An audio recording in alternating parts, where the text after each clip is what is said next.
Alright, this is the third video in the Between the Wars notes section. This one is entitled Fascism Rises in Europe. I'll let you know ahead of time that some of the transitions are a little bit slow.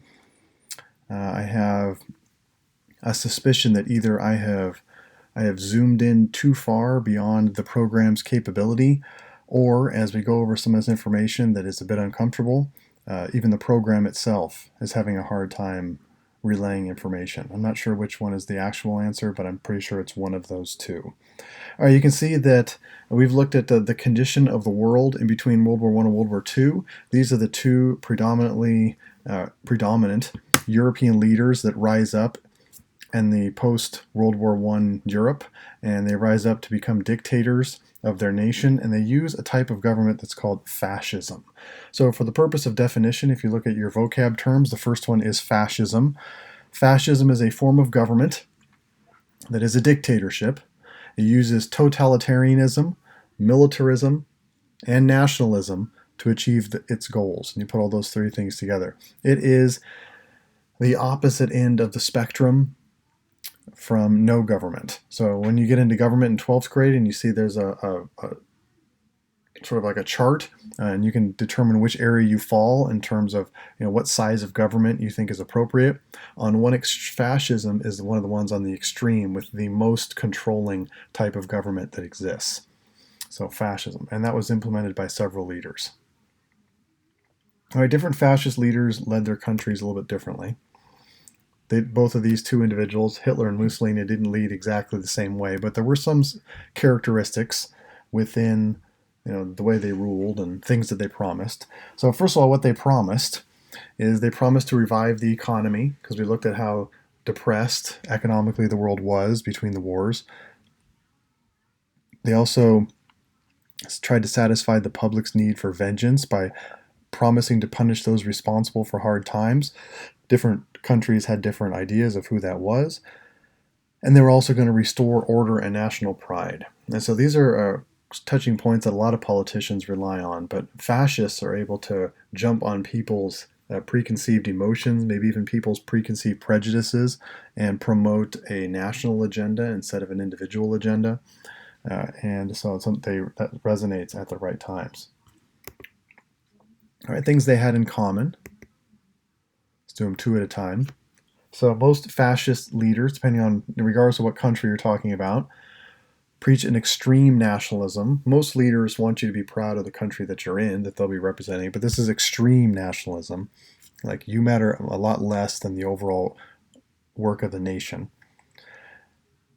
And they're militaristic. Like, there's nations that are about to become colonies, or that we're going to have to go in and invade. There's always this looming element of military expansion as well in fascism. All right, there's also a lot of promotion of the leader. This person, follow this person, do what this person says. This person is saving us, things like that. And a lot of emphasis on how that they've changed things around and brought us from the state that they were in. And so there's an expected sense of loyalty from that too. All right, they also kind of got this conformity thing going. There's a lot of people dress a certain way in uniforms. There's salutes. I mean, you can think of the Hitler salute right now, probably, and a lot of rallies where people are, they have a charismatic leader speaking to a crowd of people, and they're applauding and they're getting excited, and it's just this promotion of unity instead of individuality. A couple of other characteristics. Okay, we got those. All right, the main difference in Germany and Italy, as far as fascism, was Hitler took it to a racial issue. It was about racial superiority of German people, and you're familiar with that. You've heard that a bunch of times. Italy, that wasn't part of the message. Mussolini wasn't preaching the racial superiority of the Italian people, so that was a little bit different.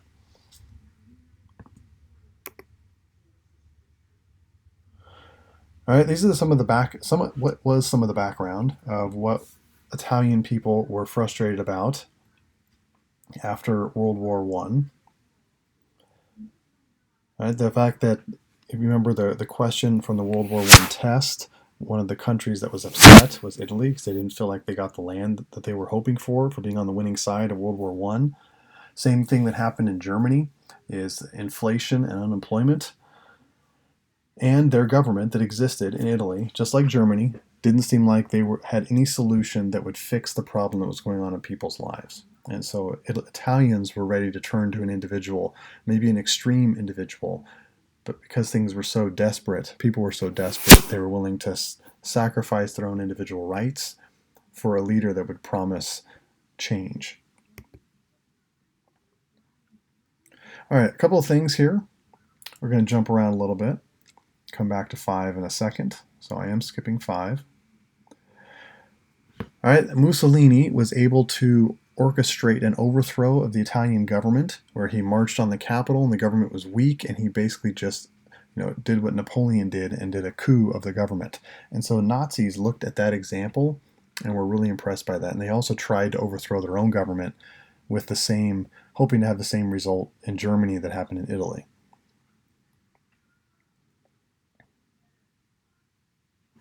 Oh, I apologize, my number's off.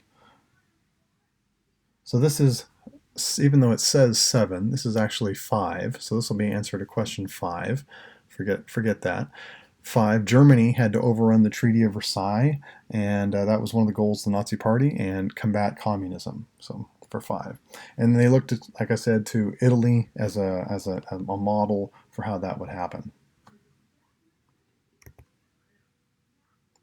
All right. Unfortunately, well, or fortunately, this coup of the government in Germany didn't go like it did in Italy. And the Germans who tried to overthrow the Weimar government, a lot of them were arrested. This rebellion was put down. Hitler was thrown in jail.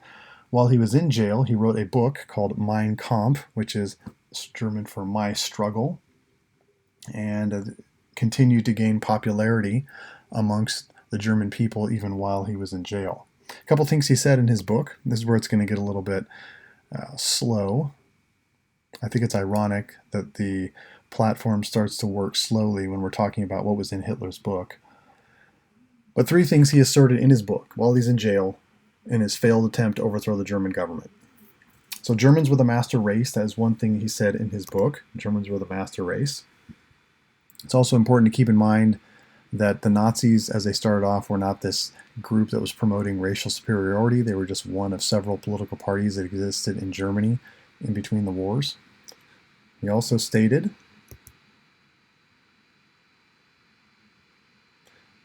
that they would get back all of the land they lost from the Treaty of Versailles. Remember when we looked at that in the simulation that we did? Germany lost a lot of land, and he said, we're going to get that back. And then thirdly, Germany was overcrowded. Remember, they had land cut off from Germany, so they were a smaller nation after World War I. So he called this term Lebensraum. So this was living space. They needed more living space. They were cramped into this small country. Their land had been taken away from them that they needed. So this Lebensraum idea is an important part of what Hitler wrote about. All right, time went on. Hitler got released from prison eventually and went back into politics. He rose up properly. He didn't do anything crazy. He rose up through the Nazi Party, and then the Nazi Party was elected to the majority of seats in the legislative in Germany in the 1930s. And then shortly after, this incident happened. It's called the Reichstag fire, and this is the Capitol building in Germany, and it caught fire.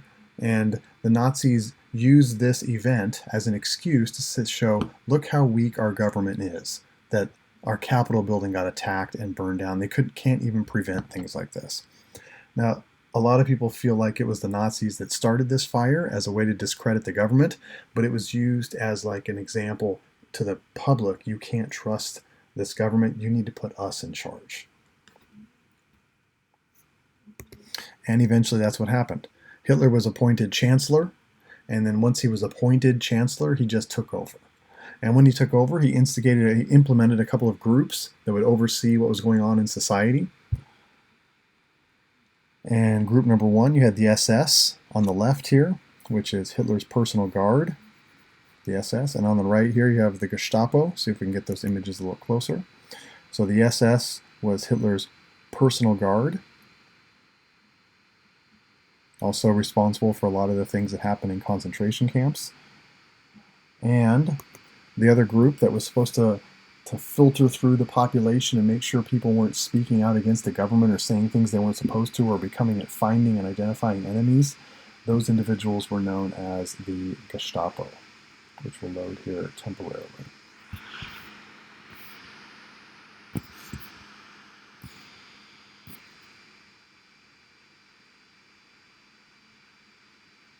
The Gestapo. All right, you probably heard this term for the next question, number 12 here, the term for hatred or persecution of Jewish people. Probably have heard of anti-Semitism before. And so that's something that existed in Europe before Hitler. He didn't make it up. He just was a master manipulator of people's preconceived prejudices and was able to use that to his advantage. And so that's an interesting thing to note.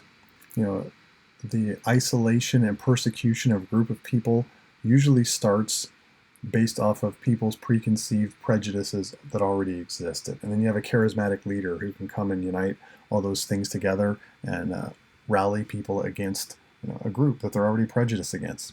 So anti-Semitism is the name of hatred or persecution against Jewish people.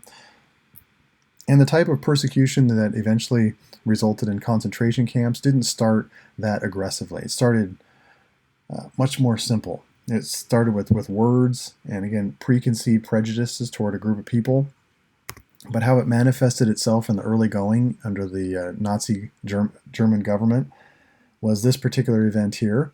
It was a government-organized series of actions against Jewish property called Kristallnacht. You see it on the left-hand side here, Kristallnacht, which means Night of Broken Glass, where Jewish property and Jewish synagogues and homes was attacked because as a sort of a precursor to what was going to happen to them going forward. So this is the first step toward a persecution that the end result of which was rounding these people up and mass murdering them in concentration camps.